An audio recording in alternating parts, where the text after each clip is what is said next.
Hello friends, कैसे हो आप लोग। पिछली वीडियो में हम लोगों ने natural number, whole number, integers और रैशनल नंबर को बहुत ही अच्छे से समझा था। आज हम लोग प्रॉपर्टीज़ पढ़ेंगे रैशनल नंबर का। तो कुछ प्रॉपर्टीज़ होते हैं रैशनल नंबर का जो कि आपको यहाँ शो कर रहा होगा। Every perfect square is a rational number. इसका मतलब क्या है, तो हर एक परफेक्ट स्क्वायर जो है वो एक रैशनल नंबर होता है। जैसे कि फोर एक परफेक्ट स्क्वायर है, 2 का स्क्वायर 4 होता है, तो 4 एक रैशनल नंबर हो सकता है। जैसे कि 9, तो 9 भी क्या है, एक परफेक्ट स्क्वायर है। तो 3 का, तो वो भी एक रैशनल नंबर हो सकता है, क्योंकि अगर परफेक्ट स्क्वायर के ऊपर रूट दिया रहेगा तो उसके बाद हम लोग रूट से उसको निकाल करके एक सिंपल नेचुरल नंबर में ला सकते हैं। इसीलिए कहा जाता है every perfect square is a rational number. अब हम लोग सेकेंड प्रॉपर्टी की तरफ बढ़ते हैं। तो अब हमारा सेकेंड प्रॉपर्टी क्या होगा, every perfect cube is a rational number. हर एक परफेक्ट क्यूब भी रैशनल नंबर होता है। क्यों? क्योंकि देखिए, अगर रूट 8 है तो 8 2 का परफेक्ट क्यूब है।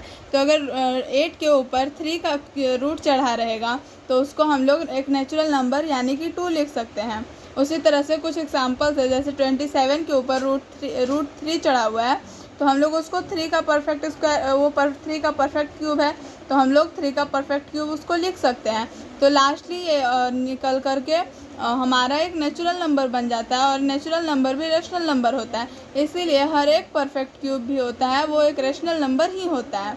अब देखिए, every terminating decimal is a rational number. हर एक टर्मिनेटिंग डेसिमल भी जो होता है वो एक रैशनल नंबर होता है। अब टर्मिनेटिंग रैशनल नंबर क्या होता है? टर्मिनेटिंग रैशनल नंबर वो होता है कि जो पूरा कट जाए, डेसिमल के बाद ही सही, लेकिन पूरी तरह से जो कट जाता है उसको टर्मिनेटिंग डेसिमल कहते हैं। तो हर एक टर्मिनेटिंग डेसिमल भी एक रैशनल नंबर होता है। अब देखिए, एवरी नॉन टर्मिनेटिंग, रिपीटिंग और non recurring decimal is a rational number.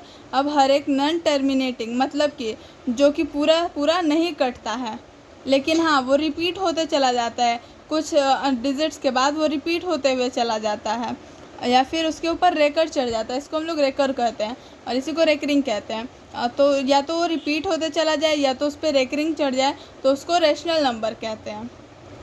क्योंकि ये रिपीट होते चला जाए या फिर इसके ऊपर रेकरिंग चढ़ जाए। नॉन टर्मिनेटिंग, रिपीटिंग और रेकरिंग डेसिमल को हम लोग रैशनल नंबर कहते हैं।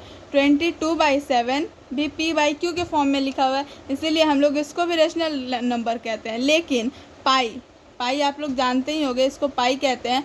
पाई को एक रैशनल नंबर नहीं कहते हैं। क्यों? क्योंकि ये p/q के फॉर्म में नहीं लिखा हुआ है, ये एक इरेशनल नंबर है, ये भी एक प्रॉपर्टी ही है इसका। 22/7 को एक रैशनल नंबर कहते हैं, जबकि पाई का ही वैल्यू 22/7 है, फिर भी पाई को हम लोग रैशनल नंबर नहीं कहते हैं। उम्मीद है आप लोगों को रैशनल नंबर का प्रॉपर्टीज़ अच्छे से समझ में आया होगा। Thank you.